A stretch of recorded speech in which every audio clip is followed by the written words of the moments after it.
Bom dia, meninos, tudo bem? Hoje nós vamos falar sobre o significado de quilombo e quilombola. O nosso roteirinho, esse texto está no nosso roteiro da aula do dia de hoje, tá?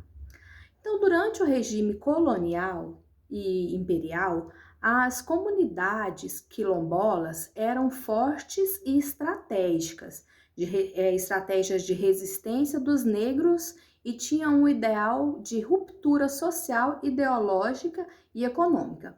Então, o que eram esses quilombos? Os quilombos eram aqueles lugares onde os escravos fugiam das fazendas dos senhores, né, dos latifundiários, e iam para aquele lugar para estar se escondendo dos seus senhores, dos capatazes. Então eles ficavam ali escondidos. E os outros que moravam naquele lugar também eram escravos afugentados, né? Então ali eles se ajudavam, um ajudava os outros. A abolição e a luta escrava por liberdade também é um pontinho que está aí no nosso roteiro que nós vamos estudar hoje também. Depois a gente volta lá e fala um pouquinho a mais sobre os quilombos. A abolição foi um resultado das principais lutas dos escravos em favor da liberdade dos africanos escravizados. Então, os primeiros escravos no Brasil, eles vieram escravizados, né, nos navios negreiros daquela época, e aqui eles eram vendidos para os seus senhores como mercadoria. Então, os seus senhores poderiam estar comprando e depois poderiam estar vendendo eles também. Durante a metade do século XIX, as rebeliões dos escravos estavam tirando o sono dos latifundiários. Como eu falei lá no início, os latifundiários eram os fazendeiros, né? Os senhores dos escravos naquela época. Então, os fazendeiros, esses que eram os seus senhores dos escravos, que ali viviam presos em suas fazendas trabalhando. Então, os escravos trabalhavam, né, sem ter nenhuma remuneração e sem nenhum direito de, de alguma coisa, eles somente tinham que cumprir com suas obrigações que lhe eram dadas, e se não fossem cumpridas, eles sofriam as consequências, muitas das vezes castigos, né? E os castigos da época eram castigos bem severos. Alguns escravos tentavam fugir dos seus senhores, e quando conseguiam, eles se escondiam nos quilombos, lugares onde se escondiam afugentados dos seus donos. Os quilombos ficavam em lugares escondidos, longe das fazendas dos latifundiários, dos fazendeiros, né, dos grandes fazendeiros da época.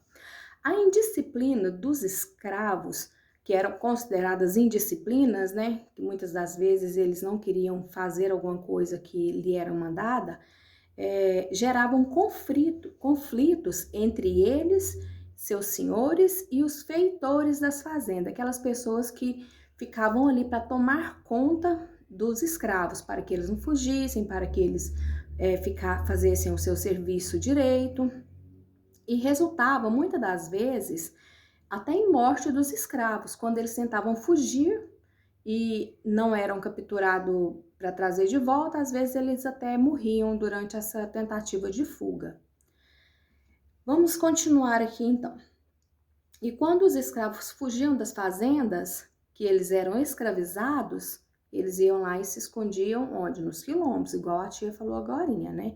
E quando eram capturados novamente, aqueles escravos eram levados para a fazenda que eles fugiam, e aqui eles eram presos em troncos e eram açoitados pelos feitores para que servisse de exemplo para os outros escravos não estarem fugindo daquela mesma maneira. Então era uma maneira de estar aterrorizando, né, os outros escravos para que eles não tentassem fugir de igual o outro tentou. Os escravos também eram tratados como propriedades dos seus senhores, desde quando eles chegavam lá do navio negreiro, né, que eles eram comprados, depois eles eram tratados como mercadoria. Por quê? Porque eles podiam estar vendendo, comprando escravos, igual mercadoria, igual você vai ali e compra uma caneta, é uma mercadoria, você pode estar comprando, você pode estar vendendo. Então, os escravos eram tratados igual mercadoria, tá? Pelos seus senhores. Com o passar do tempo, veio a lei do ventre livre. O que era a lei do ventre livre? As crianças, filhos das escravas, né, elas já não eram escravos também. Isso por quê? Porque os senhores, os latifundiários já estavam assim ficando com medo das revoltas, das rebeliões dos escravos. Então, foi criada essa lei aí do ventre livre. Então, eles tinham medo da revolta, das rebeliões, por causa da insatisfação que era gerada entre os escravos e ia cada vez acrescentando, devido a eles não terem direito e só obrigações. No roteiro que a tia colocou aí para vocês, tem um gráfico lá que fala tudo sobre a escravatura no Brasil. Então, a tia quer que vocês entrem lá, vocês dão uma olhadinha no gráfico, que ele vai ajudar demais a vocês a entender o que lá tem datas que aconteceu, datas, leis, compromissos, as consequências de tudo. Então, vocês entram lá, dão uma olhadinha no gráfico, faz a leitura, que vocês vão entender bem assim, detalhadamente, o que aconteceu durante essa escravatura, né? Durante a escravidão no Brasil, tá? Certinho? Então, ó, beijo, fica com Deus. E se vocês tiverem alguma dúvida, vocês podem estar me procurando lá no privado para tia sanar essas dúvidas de vocês. Tudo bem? Fiquem com Deus e bom estudo!